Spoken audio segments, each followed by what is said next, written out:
everyone, Coach Crimson here, and today we're going to talk about StormPoint Macro. Um, StormPoint is coming up, and for a lot of people who enjoy it, it's going to be great. For those who don't enjoy it, it's not going to be great. But we can both agree, perhaps maybe the macro is the reason why you do or do not enjoy the map. Here we have a loot map. Um, why I like StormPoint is the flow of the map. What I mean by that is, look, all the stuff in the middle generally has blue tier loot. Purple being high, blue being medium, right?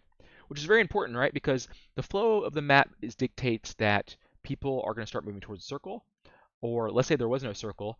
Generally speaking, people move in a kind of like a whirlpool type of deal. They start going towards the middle of the map, right? And it all depends on the circle, right? If you have a circle that's like over here, then they start, rotating in, right? And the teams that are already in, they either buckle down or they look for fights. So it's basically, and then if you look at the chokes, there's like paths, right? There's like little paths. So the reason why I love String Point is you can generally see where people rotate, right? Checkpoint, you have a southern zone. They're going to rotate through here, maybe go through here. Not very likely though. They usually go through here, and then you have like a flow, right? Same thing with this part of the map. They start going down. They go through here, they go through here. Launchpad generally looks up to go here or here. And then basically picture yourself how you play that POI and look how you rotate, right? Wall usually goes here. Now they start going through here now. There's an armory there. It's very important. And this is an old map, so this is not, down beast is not here. But it's very predictable, right? What are some rotations you never see, right? There's little rotations that I've never seen, which is very important. Like this, I don't see anyone ever rotate down here. That's so long, so out of the way, no one ever does it. Nobody drops high point, but if they do, they also don't go all the way down here. They usually go like down towards, Thunderwatch. Sometimes they do, but no one even goes this POI anyway, so it doesn't matter. Before the armory was introduced, people rarely rotated through here. I know for sure they don't rotate this way for unless they're being weird or the zone's there, right? So this map is very important, and the loot on the edges are very good.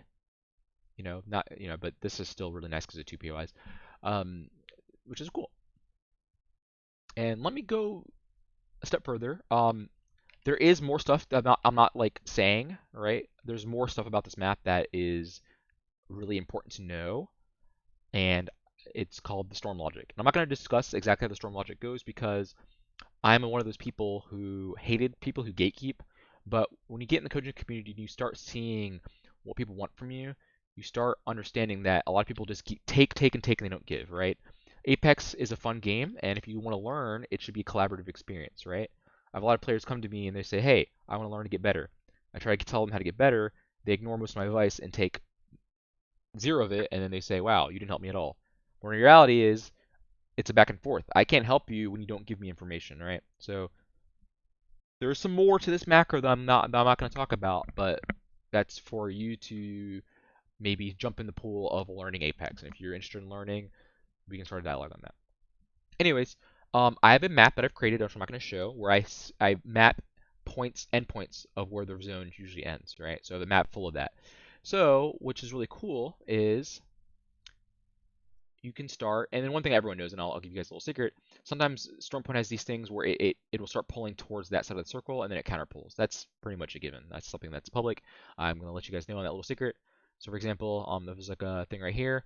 You see it pulling up here, it's gonna basically end around there, right? Very cool. So it's important. Let's do an example. Let's say I see a zone that's like in this area, right? First of all, this zone you need to get there first. Why? There are no spots to play on this map. It's very tough, right? Look, you can only hold this area, hold that area. One team can hold choke. One team can hold here. It's already like 4 spots. One team can hold height until it ends. 5 teams can live here. When it's zone 3, or sorry, maybe zone 4. This is zone 3 that actually exists. That's like all that, I think. I'm pretty sure it's like a zone like that, maybe? Whatever. It's like one that's like that. When it's zone 3, that gets really tough because the teams below you are really going to try to get in, and it's going to be really tough. Like those teams that are trying to fight you here, and if you're the team on the edge here, you're not going to have a good time. Furthermore, these teams have good spots where they can hold their spot and you can't just int them. And then you'll get mirrored. What I mean by getting mirrored is you move here and try to take the spot. The team right here is going to take your spot there. It's called getting mirrored. And then if you take this team, you're good. Or you might get third partied, or if you die on the way up there, you're just dead. All right. So the macro is important because I've played this before. I know generally how it's going to play out, right? So it's like this is a very important zone where you need to get that spot. Or you can be like Furia and just fight your way to the edge and just choke them out from the edge. Because again, if you play this spot here, right, and I'm Furia, and you pressure this team here, you eventually could put this team in a bad spot where they either have to rotate or just slow death, right? So that's another gameplay theory to that spot, right? Let's go to Checkpoint. Checkpoint's a very fun map. There is a circle that ends right here, right? So I ask you, what's a good spot to hold here? All right. Let's go a little. So let's say there's like a circle like right here, right? So the circle's gonna end here. Let's do final circle. It's gonna end like right there, center being there. Where am I gonna hold? That spot is right here, right? Because think about how it's gonna play out, right? This spot you can't hold because there's crossfire. There's like 3 doors, like right here, right? There's a door there, door there. You get shot from everywhere. It's very small. The team in this building can angle you out right here. The team on this building can angle you out on this side. There's a rat spot here that can angle you out. So eventually, if there's teams that are like, let's say it's ALGS, you have teams just holding spots. If you're holding here, then these teams are going to angle you out, and you get died really quickly. Whereas opposed to this spot is a very fortified building. This side is clear. This team has to walk up a hill, so that's dangerous. This team also gets looked at by this team right here. If there's a team here, they can look at you. This team has a very risky rotate, especially this team holding here. This is not. If you play this map, you know this spot is very tough to walk up. So already, if you're here, this team over here can pressure you, but it's tough. Same thing from here. Pressure that team. High ground's looking at you. So this team, you already know this team is fine, right? Also, team here, they have a decent spot. They just gotta hold out hot side, hold out here. They have a small rotate for under the map here. The spot under this area is not the best. It's really not that good, but it's better than this spot. So I can go over all day talking about all these positions, but the main point is if you see a zone here, right? You see a zone here, your goal should be to take this area, right? And let's say this is kind of how it is. It's a gamble. Let's say there's a zone that ends here. Let's say it's a zone right here. Let's go ahead and gosh, I hate this thing.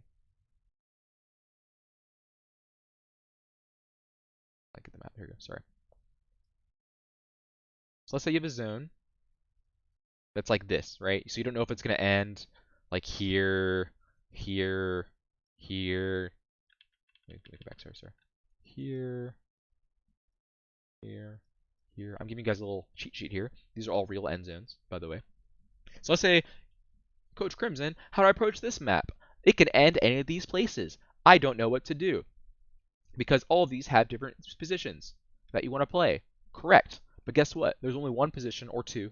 Sorry, there is one main position, I should clarify when I speak. One main position that has a very good transition to all of them. And that is here. If you hold this spot, you can shoot down on people here if it's and you can't hold all of checkpoints sometimes, right? So you can hold like here, one team can hold here, one team can hold there. But generally speaking, if you're a really big dickus, you can hold the whole thing. Because it's solo queue and gold, you can definitely hold that. Basically, if you're holding one of these 3 positions on high ground, first of all, like I just said, there's 3 ways to hold it. So this is already a good spot because you can buckle on one of these 3, right? You have good position to shoot down on these teams on high ground, right? You can walk up over here. You can also transition or shoot down on this team. And then let's say the zone goes like this, right? You can just shoot your way down, and like, you know, this team down here is going to be threatened, so you can walk down. Also, if you Valk, you can Valk all. This position here essentially has a very good time, whereas if you bank on this position and it's a zone over here, you got to walk all the way over here or through here. It's going to be a long trek. It's not bad, though, compared to if you were right here or right here, right? This team gets fucked right here, right? Like, you walk over here, you get held out, there's no cover here. Team over here shoots you on this walk up. So basically, it comes down to gambling a little bit, right? But at the same time, if you have a zone here and there's multiple endings, pick the area that's going to benefit you the most, right? Oh, but Coach Crimson, there's a team here. What do I do? Play for the second best. What did we just discuss? That's not a bad position. This one. Or we didn't even talk about this position, but this position theoretically is decent. I haven't really played it. I'll be quite honest, I haven't played it that much. This position's meh because if you get this zone here, yes, you're good. But if you get this zone right here, It's actually not too bad, to be quite honest, because you can fight for under, but this under area is pretty toss-up bad, but better than being here. So overall, this video's already been too long. It's 10 minutes. I like make my videos 10 minutes. But think about it. When you play this game, play this map, look at your POI, and whenever the circle gets determined, fight for good spots. Right? Let's say you get one right here. Fight for good spots. Oh, there's a zone and parameter. It's probably going to end somewhere over here. What are good positions that you can hold here? High ground? Or wait, what's the bullet? Yeah. High ground here is amazing. Right? Perfect. We like high ground. What else is a good spot? Some of these buildings are decent, right? But it all depends on basically holding a good spot and looking at the transitions, right? This is a beacon right here. So this is a good spot. Not only is this a good spot as beacon, you can look at your next spot. And then think about the rotations, right? If you rotate here early, you're good. But if you're, let's say it's zone 4 and you're valculting in, let's say it's zone 3, right? And you made a bad bet and you picked on a, let's say you did something really weird. Let's say you just finished armory late game. I don't know why you finished armory late game. And you want to fight for a spot. Well, all of a sudden, you don't have any good spots to fight for, right? You're coming from this area, you have to transition through the water, you can maybe fight for nut here, and if it goes for here, you're screwed, right? So if you're in this position right here, you got to pray that you get a zone over here in this area, whereas if you get a zone over here, you're not looking too hot. You're not looking too hot. Or if I'm playing right here, this is slightly better, right? Let's say you get this zone right here.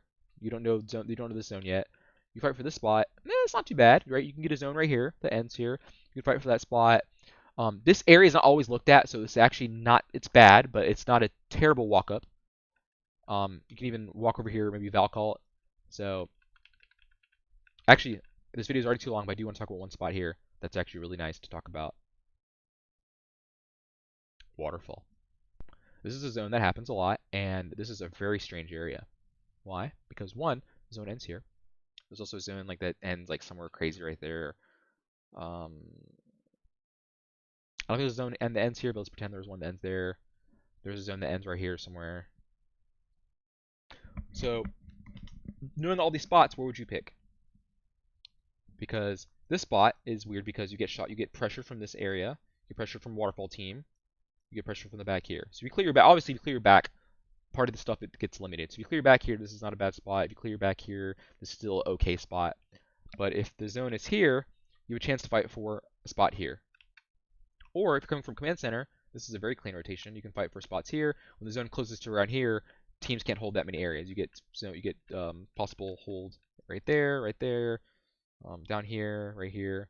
So walking in from this side on the high ground, really nice. So all the spots to fight for here are really nice. And then as the zone closes, there aren't many teams that can inhabit this region, right?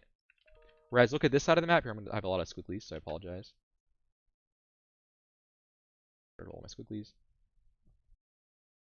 Let's split this map up in half real quick.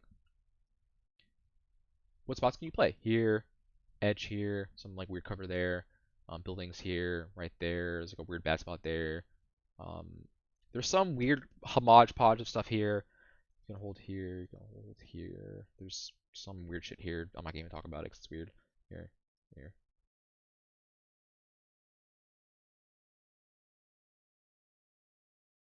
Walk up right there. So already, this area of the map is gonna be busy, right? Here is like another spot here. But my whole point, right? There's more spots I'm talking about, but my whole point is this origin of the map does not have many spots to fight for, meaning it's more safe. As you open it up, let's do the both circles here, right? You have here, here, a team under this area, team under right there, above and under, team you have nut, there. This can be probably inhabit two teams, team there, because they fight. This team fights each other. So I count this as one, to be quite honest. Team choke. This is a lot of crap I just drew, so I apologize. The area on the right is still much better to fight for. So yes, there are different endings here. Depending on the endings, it depends. But fighting your way. Sorry, my microphone fell off. My whole point of this is if you're fighting for a spot, fighting away from the right side of the map is much easier than fighting for the left side. The left side is just insane. And again, this is based on my experience. I could have not experienced it properly, or maybe not experienced enough situations, and there could be other stuff we can talk about. But from my understanding, this area of the map is much easier to fight for and to hold than this area of the map. I've been third partied, I've been screwed. This area of the map is insane. And look at the POIs. We're going to back up just a little bit here. What POIs are close? What major POIs are close to this area of the map? You have checkpoint, very big. You have armory, you have wall, you have mill, you have barometer. So these teams are on this side of the map, whereas Stormcatcher, this side of the map is dead, usually in ranked, right? This is amazing POI, no one goes there, I don't know why. Stormcatcher, sometimes people go command center, antenna. Look at the POI difference, right? This side of the map is just busy, right? So when you're rotating, picking this side of the map is really nice. So, anyways, macro, I can talk about it for hours. I hope you guys learned some stuff about it. Practice Stormpoint. Use your knowledge of how the map goes to play it, right? If I've played a certain spot and I have trouble, try a new spot. If I play a spot and I did well, go do it again. It's all theorycraft. Anyways, I hope you enjoyed the video. It was really long. Please like, comment, subscribe. Let me know what you want to talk about. I'll catch you next time.